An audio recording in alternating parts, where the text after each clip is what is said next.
Good morning, Dan and Amy. So another big day of testimony before congressional committees yesterday. Obama CIA Director John Brennan, as well as Trump DNI Director Dan Coats before the House Intelligence Committee. And the real takeaway from the events days involved Brennan and his exchange with South Carolina Representative Trey Gowdy, who is usually taking the lead to prosecute the case on behalf of getting to the truth, really. Right. And John Brennan knows what he doesn't know, and he doesn't know if Trump colluded with the Russians. There are a bunch of words that start with C floating around. I asked you about collusion, coordination, and conspiracy, and you used the word contact. And I think in a previous answer, you did a really good job of establishing that contact could be benign or not benign. So was it contact that you saw? Was it something more than contact? What is the nature of what you saw? I saw interaction, aware of interaction, that again raised questions in my mind about what was the true nature of it. But I don't know. I don't have sufficient information to make a determination whether or not such cooperation or complicity or collusion was taking place. But I know that there was a basis to have individuals pull those threads. So I don't know maybe where we stand, borrowing from Jeff Bridges. Yes, Crazy Heart. exactly. Remember Crazy Heart? Great Oh, movie. I love that movie. Great movie. So Krauthammer picked up on that exchange, and he said this about the there, and why it seems there is a there, even though no there has been presented. There's no evidence. And I'm going to stop saying there now. I don't think I've ever seen a situation where nobody can locate the crime. There are all these accusations. Collusion is thrown around all the time. We've had a year of investigations. We've had opportunity after opportunity for some official to say, here's what happened. And there's been none of that. Now, there may be. We could get an avalanche of evidence of collusion, but so far, there is none. President insists there is no there, but he acts as if the there is everywhere.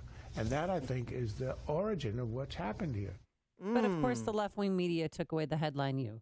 Brennan says that Russia brazenly interfered with our election. Then that little footnote is, but he has no evidence. Right, and it was the New York Times. Yeah, the New York Times was like, Brennan expresses concern about Russian contacts. He didn't characterize the nature of those contacts. He said, I don't know what the nature was. But, I mean, it's a two-pronged problem that's exacerbating this Russian collusion story. One is, of course, built into it, the big government press corps, the D.C. press corps that wants to take Trump out. And then the other is, as Krauthammer said, behaving like there's a there when there's no evidence to suggest there is. For more on this, we're pleased to have back again the first ladies of punditry, straight out of North Carolina. Diamond and Silk join us. Diamond and Silk, pleasure to have you back. Oh, thank you. Thank you for having us. Now, I know you are fervent Trump supporters, but does Krauthammer have a point that Trump is making the situation worse than it needs to be by appearing to be trying to cover up something that he doesn't need to cover up? I think that the media is making it worse than what it appears to be. They are the one that keep pushing this Russia story. We keep having these hearings where nobody have any proof of any colliding or colluding with Russia, but we still, taxpayers' dollars is paying for all of this foolishness. Mm-hmm. And I think that's where the problem lies. And I like how Silk sometimes put it. Silk, how do you say that without accusations, allegations, and speculations only equal accusations, allegations, and speculations without accurate information only equal fake news. Wow, that's better than Pythagoras. That is an equation that we need to memorialize. Very good. So So people don't have any accurate information. They're going off what somebody either leaked to the media or what somebody said or what they think. And I think it's all, you know what, it do a disservice to the American people because we like the fact that he's creating jobs or the stock market is booming because that affects people's portfolios. You know, people are ready to get their coins and come up. So pushing this Russia story, I mean, people are appalled by this here. And then if you look at the left, you see the left keep pushing this his story, keep pushing something we got a smoking gun. But these are the same people that don't have any solutions, and they're creating more problems. Because within the first 120 wondering some days, what have the Democrats done to help the American people besides push this story to try to bring out this? And you have one guy on the floor, Al Green, talking about impeach the president. Impeach a sitting president with no proof or nothing. Well, the left's main agenda is to get him removed from office. They want him impeached, and I think they'll stop at nothing to make sure that happens.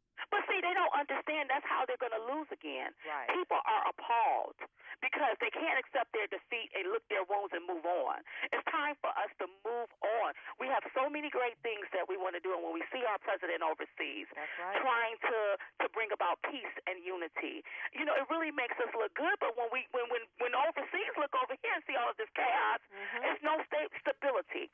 And what we're going to have to do as Republicans, as people, the voters that voted for President Trump, is we're going to have to be stable.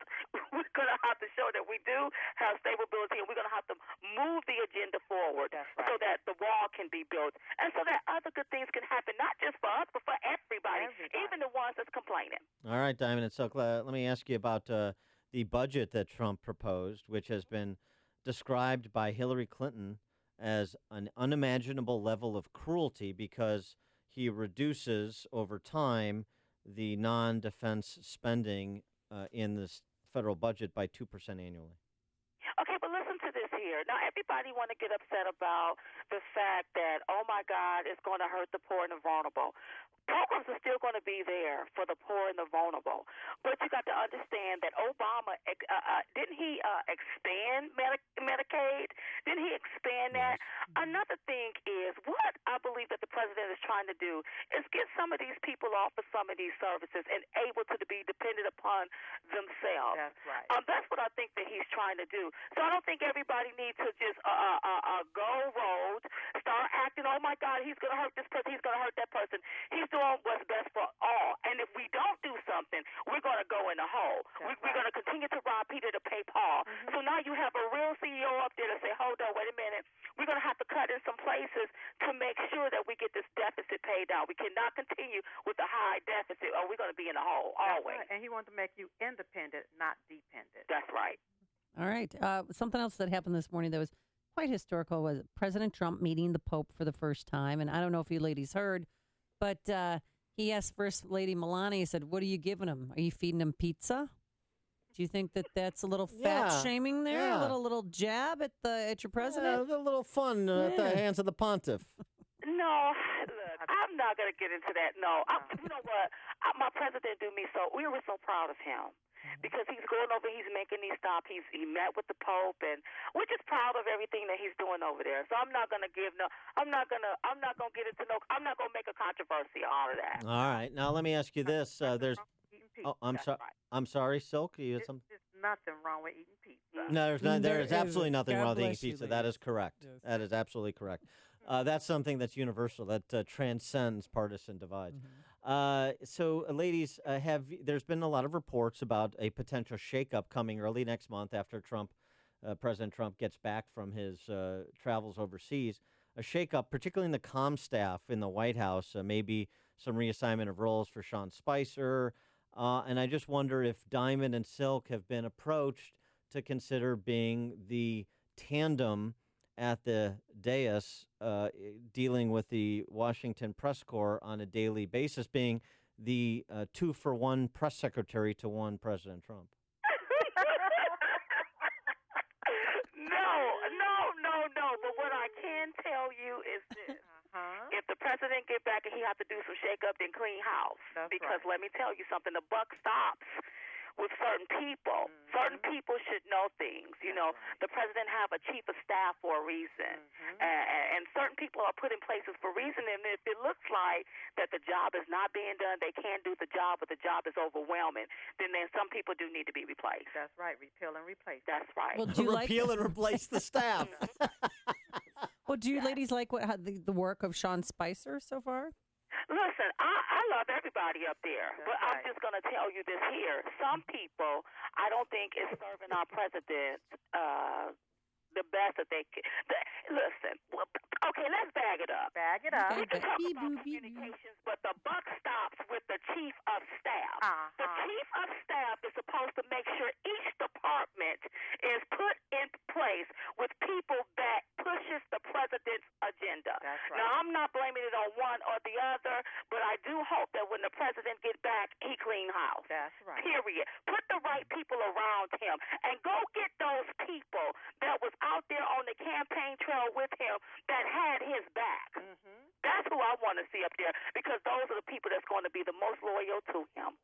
I love it. They say that converts make the greatest zealots, and we're talking to two GOP converts in Diamond and Silk, and they are the greatest zealots for Donald Trump. And I hope there is a recurring communication role on behalf of the campaign, maybe the shadow re-election campaign while they're in the governance mode for Diamond and Silk, because common sense and endlessly entertaining. Diamond and Silk, thanks so much for joining us again. Appreciate it. Thank you. Thank you for having us. And you catch them on YouTube, The Viewer's View. That's their YouTube channel, The Viewer's View. Diamond and Silk, great. Thank you. Thank you for having me. And they joined us on our turnkey.pro answer line.